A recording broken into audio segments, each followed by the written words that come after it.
देखिए, आज जो है लोग लोकतंत्र की बात कर रहे हैं, संविधान की बात कर रहे हैं। राहुल गांधी विदेश में जाकर जो है संविधान के लिए लंबी लंबी बातें कर रहे हैं और भारत सरकार के खिलाफ जो है अनर्गल बयानबाजी करते हैं। ये बयानबाजी वैसे ही है जैसे कि जाकिर नाइक मलेशिया से बोल रहा है, खालिस्तान का आतंकवादी पन्नू जो है वो कनाडा और अमेरिका से बोल रहा है, और सैयद सलाउद्दीन जो है वो पाकिस्तान जाकर बोल रहा है। उसकी भाषा और सोरोस फाउंडेशन से समर्थित राहुल गांधी जी की जो भाषा विपक्ष के नेता के तौर पर है, दोनों भाषाओं को यदि मिलाकर देखेंगे तो दोनों एक ही है।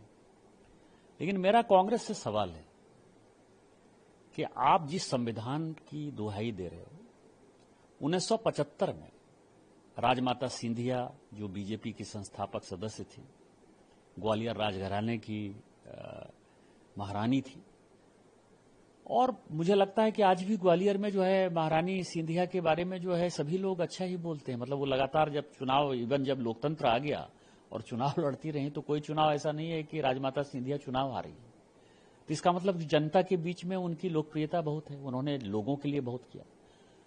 उनको केवल इसीलिए कि वो भारतीय जनसंघ का, जो पहले भारतीय जनता पार्टी का पहला रूप था, भारतीय जनसंघ की वो नेता थी, आपने उनको कैद कर लिया।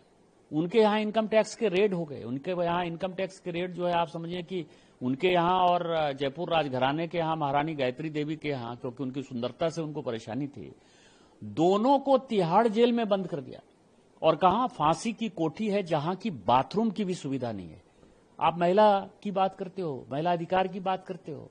दो सभ्य महिलाएं जो कि एक ग्वालियर राजघराने की महारानी थी, भारतीय जनता पार्टी की बड़ी नेता थी, दूसरी गायत्री देवी थी जिनके पति बड़े थे, जिनके बेटे कर्नल भवानी सिंह जो है वो महावीर चक्र मिला था उनको, सैनिक थे।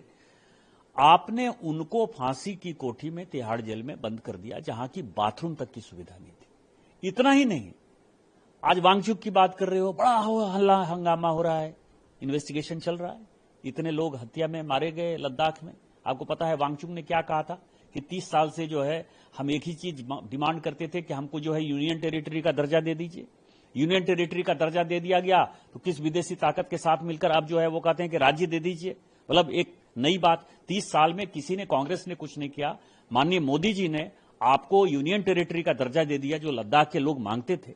इसके बाद आप इस तरह की बातें कर रहे हो और अभी इन्वेस्टिगेशन चालू है। लेकिन आपने तो एक पत्र लिखने के चक्कर में, एक केवल चिट्ठी लिखी थी। भीमसेन सच्चर बहुत बड़े स्वतंत्रता सेनानी थे, आंध्र प्रदेश के गवर्नर भी रहे। मतलब आप ये समझे, उनको 82 साल 82 ईयर्स ओल्ड भीमसेन सच्चर को रातों रात घसीट कर जो है पुलिस उनको घर से ले गई और उनको आपने अरेस्ट कर लिया। आप लोकतंत्र की बात करते हो। तो मुझे लगता है कि कांग्रेस को पूरे देश भर से माफी मांगनी चाहिए। और मेरा भारत सरकार से डिमांड यह है कि राहुल गांधी जी चूंकि डिप्लोमेटिक पासपोर्ट का यूज करते हैं, राजनयिक पासपोर्ट का यूज करते हैं, उसके एक नियम है। हम जहां जाते हैं, मैं खुद से 2009 से जब मैं सांसद हूं, कोई करता है नहीं करता है मुझे नहीं पता, लेकिन मेरी जो अथॉरिटी है, मैं पॉलिटिकल क्लियरेंस एमईए से लेता हूं जब मैं प्राइवेट दौरे पर भी जाता हूं। और कोई ऐसा दौरा नहीं है 2009 से 14 तक तो कांग्रेस का लोकसभा अध्यक्ष था, 2014 से लेकर आज जब मैं 2025 में बात करता हूं, कोई ऐसा एक दिन का दौरा नहीं है जब मैंने लोकसभा स्पीकर से इसकी परमिशन नहीं ली है या इसकी जानकारी नहीं दी है और यह नहीं बताया है कि मेरा कौन खर्चा उठा रहा है। मैं खुद से खर्चा उठा रहा हूं, मैं खुद से जा रहा हूं। उसके बावजूद भी मैंने ये सारी बातें कही है।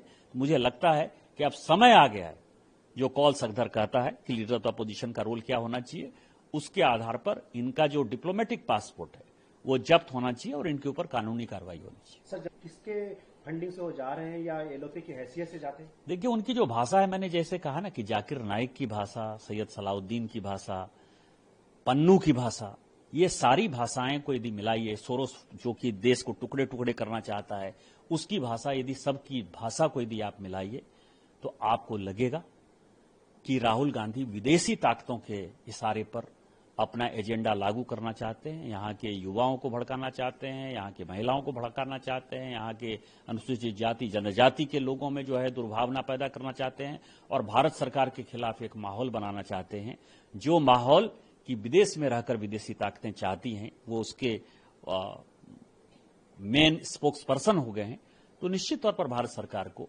इन सारे फंडिंग के बारे में, उनकी जानकारी के बारे में कि कौन फंड देता है, कैसे जाते हैं, कैसे रुकते हैं, कहां से पैसा आता है, इसके बारे में। और यदि कांग्रेस पार्टी जो कि हमारे चंदे पर चलती है, मतलब 140 करोड़ लोगों के चंदे पर चलती है, यदि वो इस तरह के फंडिंग करती है देश को तोड़ने के साजिशकर्ताओं के साथ, तो कांग्रेस पार्टी के भी चंदे की जांच होनी चाहिए।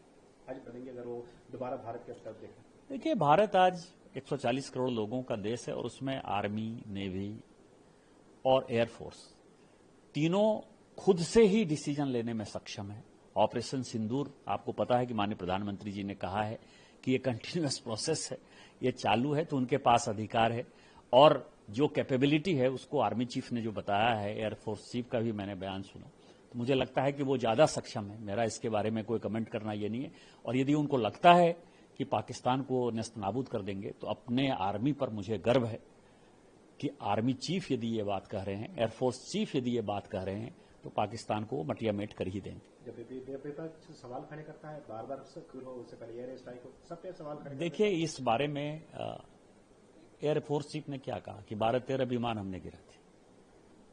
आप एयरफोर्स चीफ की बात नहीं मानेंगे, वो कोई पॉलिटिकल आदमी नहीं है।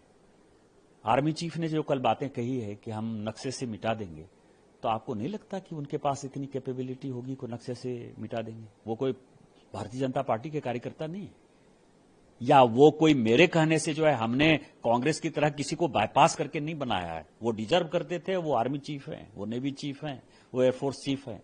तो जो बात वो कह रहे हैं, हमें गर्व है कि भारतीय सेना आज की डेट में दुश्मनों को परास्त करने की स्थिति में है, और पाकिस्तान यदि बदतमीजी करेगा तो उसको मटिया मेट करने की स्थिति में है।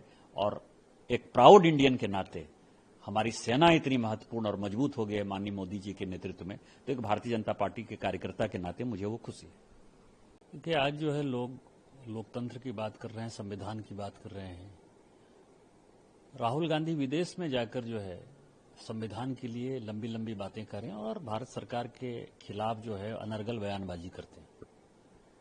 ये बयानबाजी वैसे ही है जैसे कि जाकिर नाइक मलेशिया से बोल रहा है, खालिस्तान का आतंकवादी पन्नू जो है वो कनाडा और अमेरिका से बोल रहा है, और सैयद सलाउद्दीन जो है वो पाकिस्तान जाकर बोल रहा है।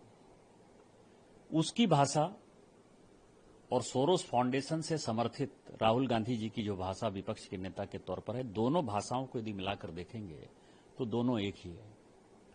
लेकिन मेरा कांग्रेस से सवाल है कि आप जिस संविधान की दुहाई दे रहे हो, 1975 में राजमाता सिंधिया जो बीजेपी की संस्थापक सदस्य थी, ग्वालियर राजघराने की महारानी थी, और मुझे लगता है कि आज भी ग्वालियर में जो है महारानी सिंधिया के बारे में जो है सभी लोग अच्छा ही बोलते हैं। मतलब वो लगातार जब चुनाव, इवन जब लोकतंत्र आ गया और चुनाव लड़ती रही, तो कोई चुनाव ऐसा नहीं है कि राजमाता सिंधिया चुनाव हारी।